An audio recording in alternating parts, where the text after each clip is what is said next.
Konnichiwa, welcome back. Today, I want to ask you one question. What would you say if sincerity brings you wealth into your life? I want to talk about my mentor Wahei Takeda, who passed away a few years ago, unfortunately. He was called Warren Buffett of Japan. He was a very wealthy man. He started very young as a candy factory owner. And he became one of the most successful individual investors in Japan. And he was one time a major shareholder of more than 100 public companies in Japan. As I learned about wealth and happiness through his teachings, he taught us everything about money in a very Zen way. And one of the learnings I had with him is money EQ is more important than money IQ.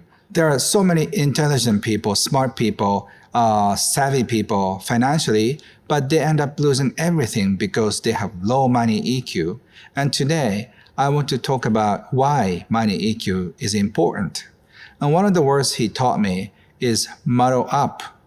That is an abbreviation, is Magokoro Up. Magokoro means sincerity, true heart, and a generous self. In you. So he believed that if you raise up your sincerity level and if you become a more generous person and more loving person, that will be the factor to attract wealth. And I learned from him for about 10 years, and he taught me everything I need to know about money EQ. Why was I attracted to him? I'm going to share a few stories. He started out as a young boy and whose father was a factory owner, and they were making sweets. And as he grew, he wanted to learn about business. So he started his own factory in the Northern Island, and he became very successful. And as his business grew on the side, he started investing. His business philosophy is very unique and yet very simple. In his cookie factories, he has a big stereo speakers. They are playing kids' songs all over 24/7. It's about thank you. So while his cookies are being made, cookies listen to the song of thank you more than 1 million times. So by the time the cookies are made, the cookies have listened to 1 million thank you. So when they melt in baby's mouth, Wahei believed that it's going to impact baby's body with love and compassion and generosity. That's how he made business.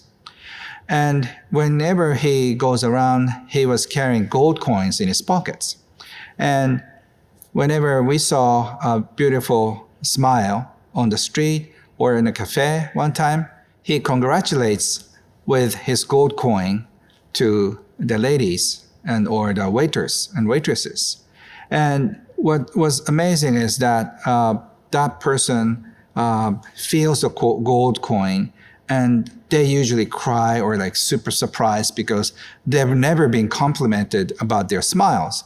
And Wahei with a big smile says, "You have the best smile in the world. Keep shining, keep smiling, keep blessing the world. And then I want to congratulate you with my gold medal. So keep smiling for the rest of your life." And usually by then, that person cries and say, "Thank you, thank you, thank you. I will." And later I ask him, "But you're losing $600 worth of coins every time you give. Isn't that a loss for you?" And he said, "Ken, no kidding. I'm gaining so much. I regard it as a great shopping because I bought somebody's lifetime of smile with only $600. And also, from the standpoint of gold coin, which is happier, the gold coin in my pocket or gold coin in her pocket? It's obvious." So Wahei's teaching is always that way. And he taught me by actions. So the way he generously interacts with people, everybody fell in love with him, and somehow, miraculously, all his investment grew. If there's any god of investing, that God is beside Wahei, and with all the money he made, he gave out money so generously to many charities. The biggest thing he taught me is Maro Up. That means if we raise our consciousness of abundance and prosperity, we can attract more in life, meaning more materialistic things and also great opportunities around you. So Maro is a short version of Magokoro, which means sincerity. So when you're generous with somebody, he or she will be generous back to you. So the way he lived his life, all through his life, is very interesting because the people he helped are going to not necessarily directly helping him back, but the essence of Maro Up is in appreciation. Wahei said, appreciation opens doors for so many other things. Because when you appreciate, things appreciate.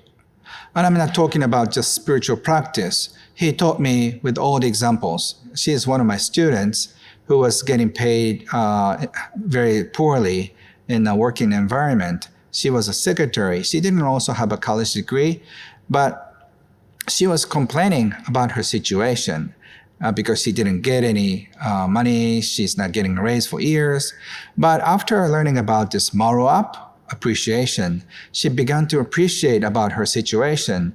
She didn't have any college degree, but her boss hired her and kept her. So she started thanking her boss by writing a card, by saying thank you in person. And a few weeks later, she got a big raise. So this appreciation is not just a spiritual practice. It somehow opens doors for opportunities. Definitely, appreciation connects people. If you appreciate it, you want to appreciate her or him back. And if you appreciate your partners, your kids, your parents, they appreciate you back. So this appreciation is interesting. It's contagious. Once you start saying thank you, the other person would also say thank you. So this cycle of appreciation grows. That's what Wahei believed, and that's what Wahei wanted this world to be. So Wahei didn't teach us only about the spiritual practice. He taught us about investing because he was a great investor. But his teaching was rather Zen-like. One time I asked him, I wanted to know the tips, which stocks would go up and go down. I asked him, how do you choose which company to invest or not? He, with a big smile always, he said, it's very simple. Invest in companies that have high values and virtues because they are likely to make more money. If they're impacting the world, they're likely to get money back later on. So invest in companies that have high values and virtues. But we didn't get it. And so we asked Wahei, so how can you tell that companies have high virtues and high values? And Wahei smiled and he said, unless you have high values and high virtues, you cannot see them. So Wahei's teaching was very Zen Buddhist-like. And so sometimes people don't get it, but I got it so deeply. If you want to be wealthy, you have to own a pond. And every morning, you just drink as much water as you want, but the morning after, there will be enough water back. So if you own a pond, you'll be wealthy. Those answers are so Zen, but I got it. So I started writing a series of books that would keep selling after Wahei's ideas. So I realized for me, for example, owning a little pond was writing bestsellers. For some people, real estate business. For some people, having royalties. For some people, other kind of business that keeps bringing in money. But if you start thinking, what is your pond for you? It's so interesting. I've taught this philosophy to hundreds of thousands of people. They came up with so many creative ideas to own a small pond. So it takes some time to really get it, but doing Maro Up on the first step is to appreciate what you have in your life. So the essence of Maro Up, there are two kinds of living, shifting up and shifting down. If you appreciate what's coming into your life, somehow you feel more excited about what you do, and then that reflects back to you. So you're going in the flow of uplifting. And on the other hand, if you start complaining about your environment, you kind of start this downshifting without knowing. So either you are upshifting or downshifting. So the easiest way to Maro Up is start appreciating. That gives you this angle of upshifting. Whatever happens in your life, don't complain, is what Wahe said. So when they're fired from work or if they're getting a divorce, Wahe always said, congratulations, you're going to now start a new life. So just start living your life fully. So whenever bad things happen, Wahe used to say, congratulations, don't worry about it. This is a great sign of your life turning around. So because of Wahe's teachings, I have 4 or 5 different envelopes. Whenever I see or meet somebody who is in need, I try to give out some envelopes, depending on the intensity of the bad luck. Like say you're into a car accident, I have $100 bill, and if you lost your house, I have about $1,000 worth of cash and give it to them and say, congratulations, your luck will shift. And Wahe was a master in bringing everybody upshifting after meeting him. So I hope I'll do the same way with you or with everybody, because when you start upshifting, life will change dramatically.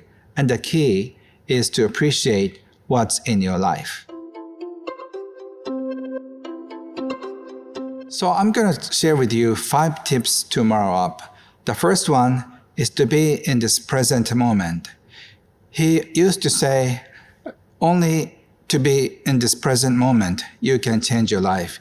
If you go back to your past and think about it, you cannot change your life. If you go to your future and try to plan things, you cannot change your life. You have to be in this moment, to be here, present.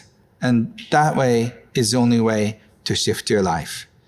And second, as I explained before, start appreciating what you have in life. It's not just about appreciating good things, appreciating negative things. Because Wahe said, there's no negative, there's no positive. Just appreciate whatever you have in life. Number 3 is stop complaining. The reason why Wahe says stop complaining is that even if you are in a negative situation, there must be some good in that too. If you're in a bad relationship, that is usually a trigger to go for a better relationship. So if you start complaining, you lose the power to change your life. So he said, focus on something else. So that's why he said appreciation overrides complaints. Number 4 is listen to your intuition. Wahe always said, your intuition is the key. You know everything. You know more than you think. Wahe asked me, what does your heart say, Ken? So when you hear your own wisdom, your deep intuition, there's always a right answer for you. So you have to practice what your intuition is telling you. And number 5 is letting go of your outcome of attachment to things. Wahe was living like a monk, even though he had so much in material things and financial things, and everybody loved Wahe, his neighbors, his friends, his workers, his customers, and all the children who visited his children's sweet castle, which is, he built a real castle. But as much as he had no attachment. He let go of things so easily. Whatever he has, he gives it to people. One time I did a birthday party for him. I got about 600 people for him. Because he has everything. So I wanted 600 young people sing a happy birthday song for him. And he was so super excited and thankful for my friends and students. So he said, whoever got even with stones and scissors and paper, I'll give you a gold coin. Everybody was so excited. And the way he did it, so everybody won. And he gave out hundreds of gold coins that day. So I saw him finding joy in detachment. So if you find yourself, you're attaching to something, this is a great opportunity to let go. If you let go, things will move faster. Now you're going to have a lot of fun. My good friend, Dr. Scott Mills, is going to take you through the brain training that will take you to the deep state of appreciation. Enjoy that.